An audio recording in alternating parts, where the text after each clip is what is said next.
Welcome to the Business of Beer with Daddy Porter. I'm Daddy Porter. As you can see, I'm still in COVID time here, and I need a haircut. I don't know when that's going to ever happen, but we'll work on that. So today I'm here with Rick Wolf from Stable 12. He's a brewer owner. He's the owner, partial brewer, I believe. He can correct me all this in like 2 minutes. Of Stable 12 in Phoenixville, Pennsylvania. How people are probably like, from Madison, you're in Madison, how did you get out there? Well, I was born and raised in Southeast Pennsylvania. So last year I went back on a big old road trip.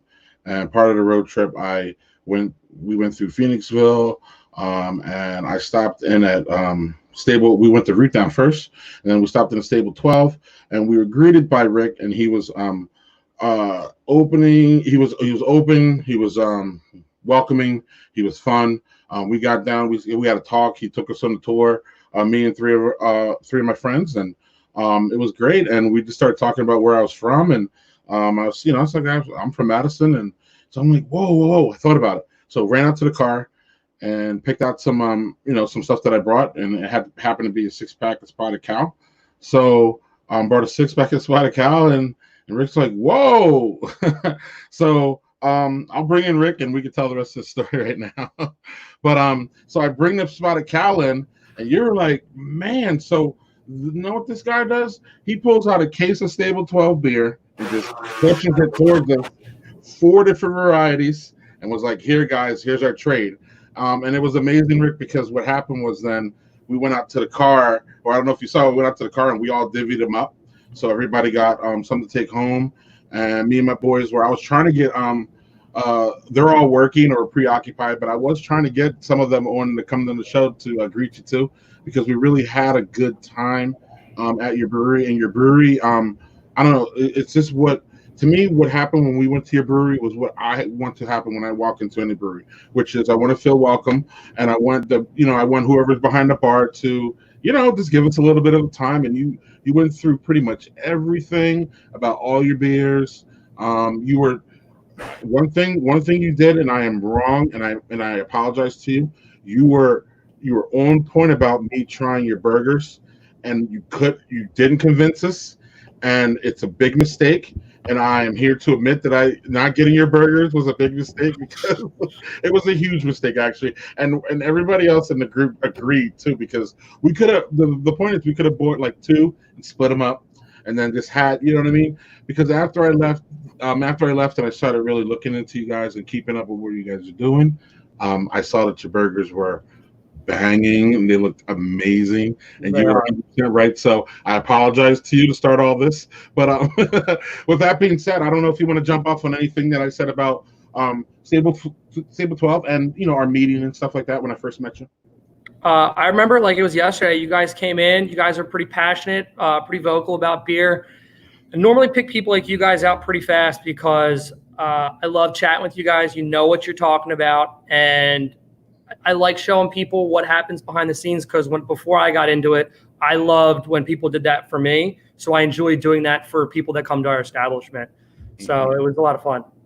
It was a lot of fun. So let's tell everybody real quick. Give me the quick hitter of what's the basis and what's behind Stable 12, where you guys came from and how it all came together. All right, so started homebrewing with some friends after college. My family owns a horse farm not too far from here, and we weren't brewing in the garage. We were brewing in one of the barns. The end of one of the barns had a kitchen. It was called the 12-stall barn. We were homebrewing with just a bunch of guys, and then everybody just kept saying, let me get a case of that Stable 12 beer. After a while, we decided, hey, should we scale back and let this become a hobby, or should we move forward and try to start a business? Since we were young, we said, let's go for it. 3 of us went for it. Now my wife and I are 90% owners. My other partner kind of took a little bit of a back seat, and he's 10%. He's still a little bit involved. We just celebrated our 5th year anniversary 3 weeks ago. Even during COVID, it was our best day in business ever. So that was awesome. Got a lot of local love and support. Wow. We're doing okay through all this. our canning sales are through the roof. Our draft sales are clearly down because we really can't sell much draft. But our food, those burgers are keeping us alive too. The problem is we just can't get meat now. So we're struggling. Wow. So yeah, again, this vlog is called The Business of Beer, so you really jumped into it. So what I'm hearing is, and you're the second brewer that I've talked to in this kind of area here. What I'm hearing is that the locals are really, and I'm sorry, not local. Excuse me. Sorry, not locals. You're regulars. Yeah. Keeping you in business. Is that a true statement? Yes, and then a little bit more than that. So we cover about 32 counties, and we are having people come, and they're driving from an hour to an hour and a half away just to support us because we are their favorite brewery or have their favorite food.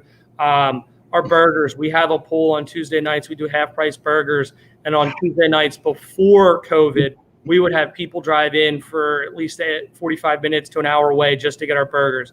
I think our burgers are great. I don't know if it's worth an hour-long drive, but they're pretty good. But between the burgers and the beer, the locals, we've gotten so much local love. And just since we have a decent distribution network, we have a lot of people coming in for that. Excellent. So you guys, just so for people who are familiar, where you guys are, do you have a canning line?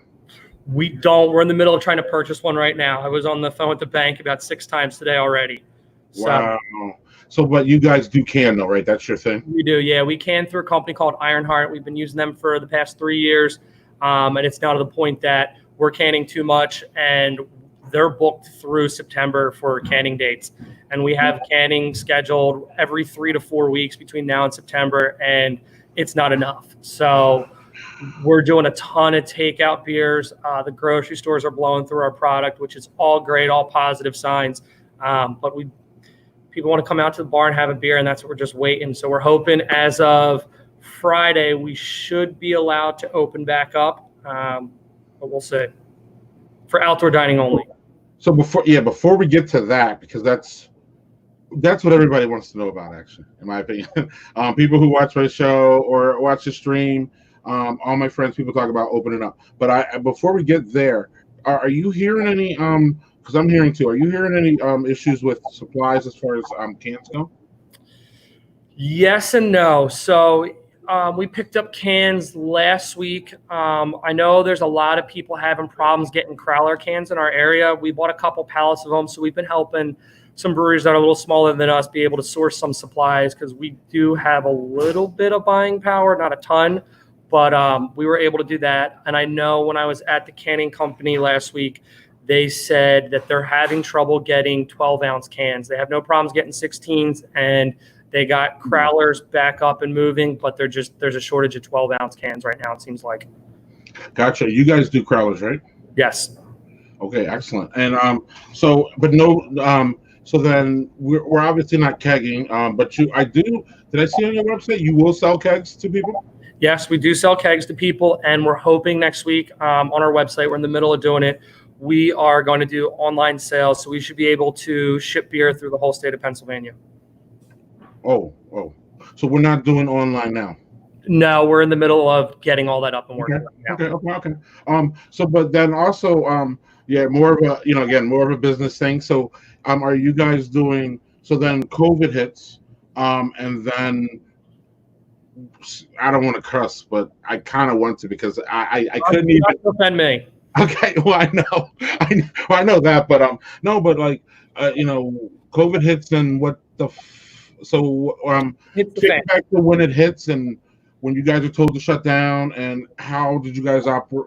How did you navigate that? When did you start curbside and takeout and all that? So we found out.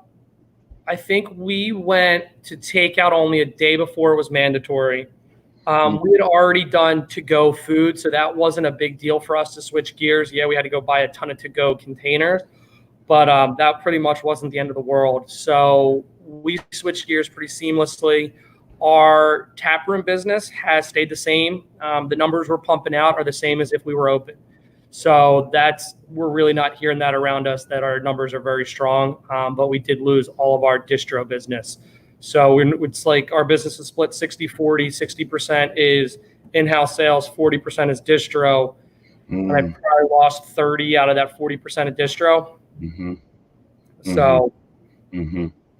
All right, all right. So then, when did you guys pivot to curbside, or did it take a while? literally it was the day before we were. It was Oh, okay, Thanksgiving. okay. So then, so how does that work? How does that work at your place? Because some places I can get online and then I can show up, or do I have to call you, or how's that work? All right, so you call us. Our front door's open. It's nice enough that we don't have to run the AC or the heater, worry about that. People can walk in. They don't have to touch anything. So either call your order in or you can walk in and place your order. You can look at what beers we have. We can sell you crowlers to go. Whatever cans we have, we can sell you. And then either you can give us your credit card over the phone. You can pay here. Doesn't make a difference to us. Right, right. So then, it seems like, and it feels like, we are at the stage where it's time to break out and at least, open up a little bit to see, you know, obviously it's called, what do they call it? Phase one there. You guys are, you start phase one on Saturday. I think it's phase one, and I think the way the state's classifying it is red, yellow, green, and yellow. They're saying Thursday, we should be classified as yellow, which means Friday we're allowed to start doing outdoor seating. The rules are 4 people per table. Tables have to be 6 feet apart. Once the customer sits, they're allowed to take their masks off. Servers have to have masks on. No shareable condiments on the table, so everything has to be one-time use for condiments and stuff like that. That's pretty much about as much as they've come out with. They said there's more to come Thursday night, so they're not really giving us much time to implement what they're going to tell us to do, but we'll see. Gotcha. So that means, inside where I was at, nobody can sit there yet in this phase, but you can still do your takeout and all that. Yeah, here we go.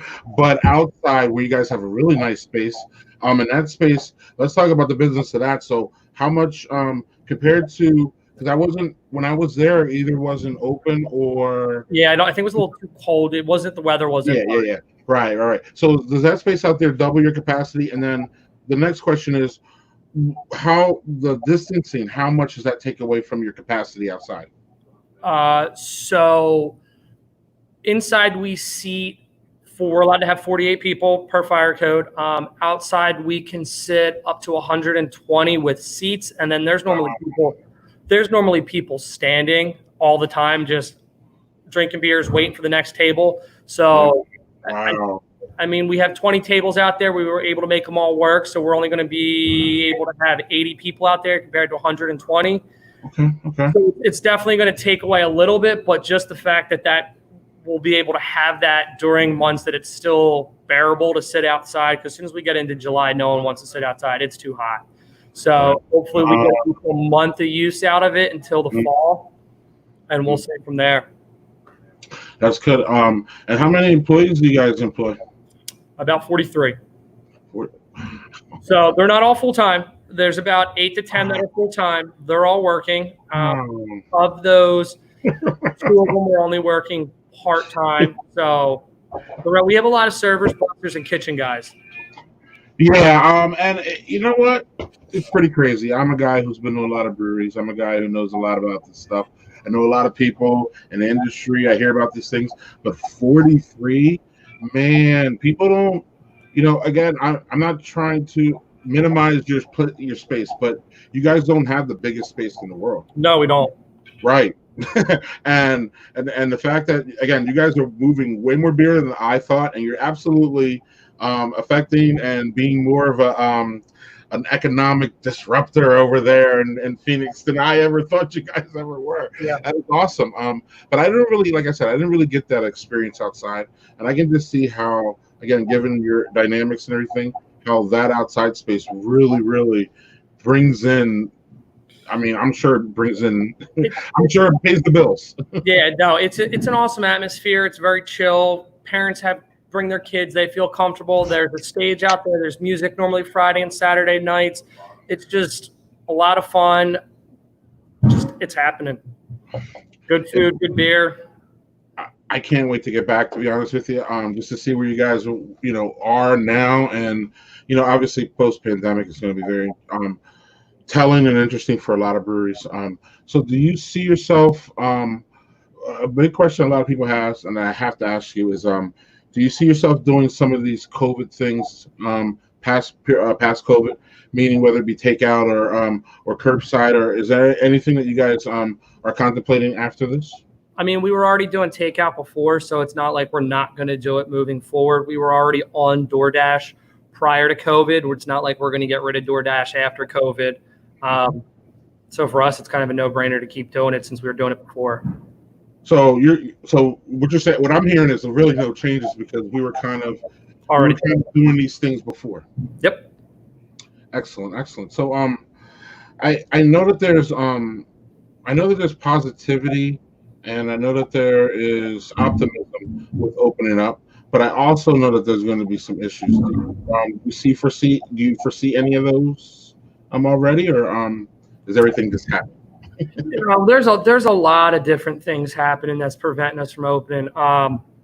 Supplies between food, like we're having trouble. Our meat prices have tripled and quadrupled, so our margins on food are just gone. We sell for our burgers. We do a couple 100 pounds of burgers a week, and through 3 of our suppliers, none of them could get ground beef in. One of them's a national supplier, and they were just unable to get it. So you can see there's a lot of hurdles that we're going through. Some of our companies, Growlers, are the company that produces our growlers is shut down. We tried to source them through 3 other companies. The only thing we can get are clear growlers right now. We're choosing not to buy them because it's not great for the beer, so we don't want to put beer in that. But you're just seeing certain supplies here or there we're struggling with getting. Wow. Which is totally out of your hands, clearly. And this is something, I don't know if I'll speak for myself. This is something I didn't see coming as far as opening. You know what I mean? Like, everybody thinks that, hey, we can just flip a switch and open, or not everybody, some people do. And clearly the supplies have to come along with what you're trying to do. So, wow, man. So, and wow. And so then it's really hard for you to hit your margins, clearly, especially on the burgers when you're trying to triple the price and your burgers are, again, you're going to pay for them, and this is what happens. You know what I mean? But your burgers aren't, from what I saw today, they're market price. They are where I'm expected to pay for a burger when I go to a brewery, so it's not really, you're not asking unreasonable prices. So that means that you don't have much of a margin. No. So we made a decision for that. Brisket, chicken, we've had trouble with all of it. We decided to more or less try to eat the margins on it and continue to pass it to the general public at the normal rate, just to keep cash flowing and not to, everyone's in the same boat. All businesses are hurting. The general public's hurting. So we're not trying to sit here and, I don't want to say double dip, but increase our costs we're fine just keeping cash flowing at this point. Right. And again, it should be something, again, if you guys have to raise prices, in my personal opinion, it should be something that everybody understands, because again, we are all in the quote same boat. I actually like to say we're in the same storm, different boat, but I just noticed yesterday, Rick, that when I went to the supermarket, that I felt that it was $50 more than the previous week. So everybody is feeling that. Everybody should be understanding of that. Again, if you don't want Rick's burgers, that's fine. You don't have to buy them, and that'll be a burger for Rick to sell. Well, next week, or I mean, I'm not. My point is, like, I don't want people to get angry because they can't get what they normally get. Or everybody needs to be patient, especially early on in this whole process where we're all working through it. Yep. Cool. You're like, yeah, right. So when they're moving stuff around the keg box, I think they just dropped one, so it kind of got my attention there. Right. Oh, so we can't be doing right. So, have you heard anything about So distro? Do we have any idea about when that's coming back, or when as far as this opening goes? Are we hearing rumblings or nothing yet, or what's going on? Not really. So what we're kind of anticipating is a lot of the restaurants got stuck with beer in their walk-ins. So I think as these restaurants open, you're slowly, the ones that have outdoor seating are going to be able to do it. I think a lot of them are going to probably work through some bad product, which the customer's probably going to notice that. And we don't anticipate selling kegs really to wholesale for the next 3 to 5 months, just because they have to work through what they have, and then they are going to, macro brewers are going to be undercutting the market drastically that we can't even compete. So we're just choosing to focus the next couple months in just cans and in-house. And that's why we're kind of switching gears to try to do cans online for the whole state to absorb some of that loss for the draft beer sales through distribution. Gotcha. I'm in Wisconsin. We got a little different thing going on here as far as our Sorry, they're also working on the sound system right now. They're getting the core sound system right now. It's linked to the inside sound system. Oh, I love all on right now. Ready. Yeah, I love all the behind the scenes. That's cool. Real quick though, I'm in Wisconsin, so our opening thing is kind of, I think every state is different to say the least. In every region, it probably should be that way. But my point is that our taverns opened up pretty quick and simultaneously like this because of what was going on politics wise. And then our brewers have been a little bit slower opening up. And I'm just wondering here, again, this isn't a question for you. I'm just wondering out loud about how that's going to work here as far as distribution, because maybe some of these bars will be able to start to, like you said, kind of get rid of their stuff and try to start to going on. I think you guys have a more, for lack of a better term, orderly opening. So I'm not, it's interesting to see how, where the bars are kind of stuck where the restaurants are. Is that what you're saying? Your bars around, because I know restaurants and bars are really key to a lot of what you guys do as far as moving those kegs for sure. Yeah. So bars are generally in the same spot as restaurants are, meaning they're indoors and they're restricted on what they can do and all that. So some of them have outdoor spaces, restaurants and bars, and they can do like you do, but some of them are just inside and then they're kind of stuck. Is that what you're saying? Yeah. So right now, restaurants, bars, breweries, distilleries, and wineries are all being treated the same with outdoor seating and what they're allowed to do and how they're allowed to open. So we're kind of all on the same page. And so anybody that has outdoor seating or is able to switch gears to somehow, like I know one of the towns next to us, they're closing down Main Street and they're setting tables and chairs up so all the restaurants can have outdoor dining to try to help get cash flow and get the economy going, because our economy is just dead where we are. And so they're trying to get it going slowly, a little slower than I think a lot of us would like, but it's slowly starting to happen.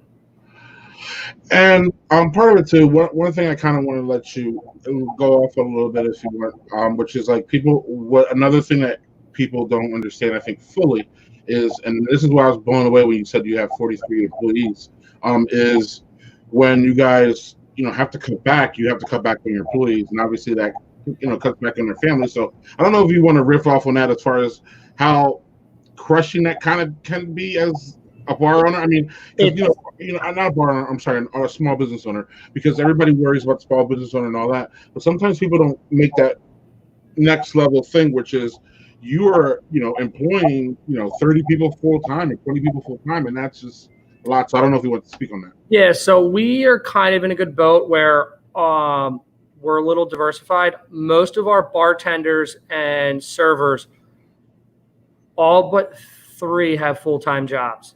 So, and the ones that were here that didn't have full-time jobs, they were part-time as it was. So most of them are still working their day jobs. They're just working from home. We were able to get the PPP money, which was great. So all of our full-time kitchen guys and brewers all came back. I know our head brewer took one for the team and our sales rep took one for the team. So they're only back at about 50% pay, but everybody else was able to be at full pay.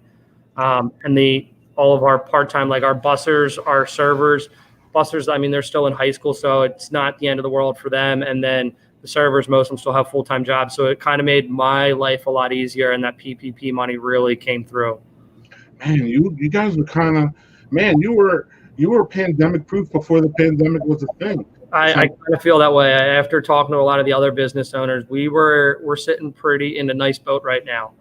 And Rick, be honest with me. How much was that like pre-thought? Meaning, obviously, you didn't know about the pandemic, but I mean, this sounds like these are business practice things that you have already, or did we just stumble into it? Because sometimes the best things we do, we stumble into. Yeah, so a little bit of both.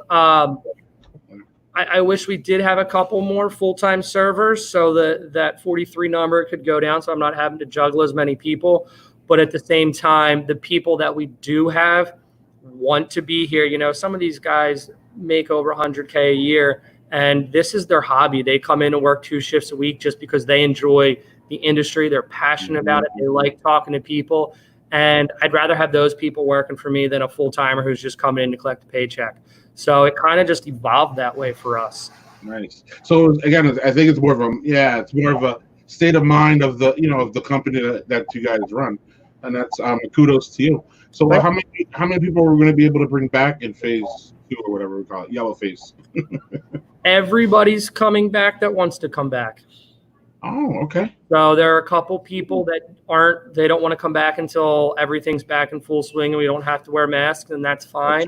Mm-hmm. So we have just enough to kind of skate by. Sorry, someone's banging on the door. We have just enough to skate by through this phase. Now, hopefully, as long as everybody, knock on wood, wants to come back, that says they're going to come back, we should be fine. Otherwise, we're just going to be hiring more employees. Excellent. So, if anybody here, this is going to be shareable on YouTube. Anybody here locally in Phoenixville, or even an hour away, it sounds like, how can we continue to support Stable 12 going forward? If you see our products at the grocery store, pick it up. We're in all the Wegmans from Philly to State College, so we're in all of them. We're in Giants, we're in Acme's, we're in Whole Foods. That's pretty much how you can best support us now, or you can go on our website. There's a little bit of merchandise. You can buy some gift cards. And then hopefully in the next week or two, we'll be delivering beer throughout the state. Excellent. Rick, I'm not going to hold your time. If anybody who watched this could see, he was distracted 3 times here, at least. It was at least 3. So I don't want to hold you anymore. I want to thank you again for your time. I know you're a busy guy. I know you're juggling 6,000 things to keep your business going. Is there anything else you want to say before I let you go? No. What are you hearing? You're the one doing all the interviews. What are you hearing from the other business owners? Well, the one hot take I got from last week was I had the Wisconsin Brewers Guild on, and the hot take I had from them, which was they haven't heard about any closings. They're struggling. There is, you know what I mean? Like, we can't be going another 2 months, or we're gonna have some more big problems. But from what they heard, they haven't heard anybody closing. So that was a good thing. I talked to another brewer, and he told me the same thing. I think it was the same week. He told me the same thing you just told me, which is our regulars are keeping us afloat.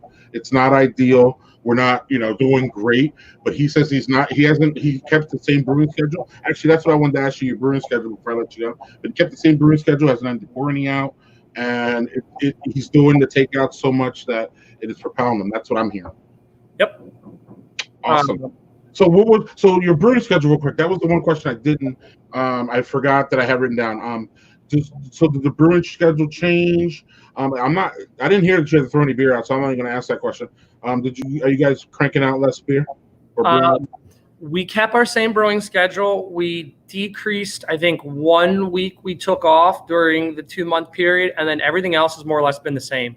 So we had 1 week off of brewing when we just didn't know what was happening. We ended up buying all of our kegged beer back from all 4 of our wholesalers. Just brought everything back so they don't have any out of code product. And we're moving it through here. Out of the whole thing, we may dump 4 halves if I don't sell them in the next 2 or 3 weeks. But 4 halves dumping during all of COVID, I'll take that as a win. Yes, sir. So I 2 promises. I promised to come back and visit you. Okay. And I promise to bring back better beer than Spotted Cow. I like Spotted Cow a lot. I like that brewery, so you can bring plenty of that. Yes. And no, I'm the one who was being rude about the Spotted Cow. It's cool, and everybody loves it. I'll bring some of that, but I need to bring you some Serendipity or some Belgian Red or some Wisconsin Red or one of their. I'll bring you some of the stuff you can't get. We're gonna pick it up this time. We're gonna and I'm gonna get some burgers. At the end of the month, at the end of June, we're actually going to have 2 beers going on Tavour. Are you familiar with Tavour? Yeah. Right? Yeah. Okay. Talk about it. 2 IPAs. We're going to have one of our flagships. We're doing a spinoff. We're doing a lime and coconut New England IPA, and then we're going to do a 6%er IPA. It's called Live to Fight Another IPA. So they're both going to be picked up by Tavor at the end of the month. Excellent. All right, Rick. I want to thank you for coming on. No problem. Again, any last things here? I think we pretty much went through everything. You guys, anybody near Phoenixville and you want to get out this weekend, it sounds like Rick is they're doing everything they can to keep everybody safe. And at the same time, offering a service for people to get out, because everybody, if you don't want to get out now, you haven't been staying in. That's how I think about it, because I'm ready to get out. So, Rick, thank you. Thank you. Can't wait to see you again. Yes, and if you don't mind, I'd love to bring you back once we're post-COVID, and we can see how everything's going, and if you are, how long it's going to actually take to get back to full quote, where you feel that we're back totally. So I want to talk to you then too. Awesome. Sounds great. Thanks, Rick. I will talk to you soon, and take care, and good luck Saturday. All right. Thanks. Have a good one. Cheers. So, man, a lot of things there. A lot of things, a lot of takes there. I am really, really happy to hear how great they're doing. Yeah, great to see Rick again. Rick is in our studio, so he could see that Mike. Or he just left. But yeah, Mike Andrews Jr. was one of the ones that one of the people that went with us to Stable 4. Why do I keep calling it Stable 4? Stable 12 in Phoenixville. And Mike, we should have got the burgers. Next time we roll through there, we're gonna sit at the patio, have the burgers, and man, those wings look good too. But Mike, if you get some of that Stable 12, you got to let me know. I don't have any more, unfortunately, and I wasn't able to hook up with him quick enough to get some. But that was really fun. And Rick's out of here already. He's busy. So yeah, that was fun. And I am really glad that he was able to come on and talk to us about this. So we have let's see, on Friday we have Brothers and Booze. That's the next time I'll be on the stream with Creed, Anthony. If you're familiar with him, if he's fantastic. If not, you can check those. You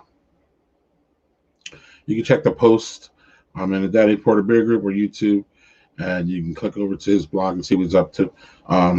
Yeah, Mike says he's going as soon as this pandemic's over. Yeah, man, Mike, you know how many road trips I want to have planned already, and I'm already feeling like I need to go back east. So we'll see. But I'm gonna end this stream right now. You'll be able to get this on YouTube and all the other places that it streams. Again, shout out to Rick for coming on and being nice and talking about his business and exposing everybody to what's going on. You guys stay safe and fun and cool like I know you are. And we'll see you on Friday with Creed and Doug. Cheers.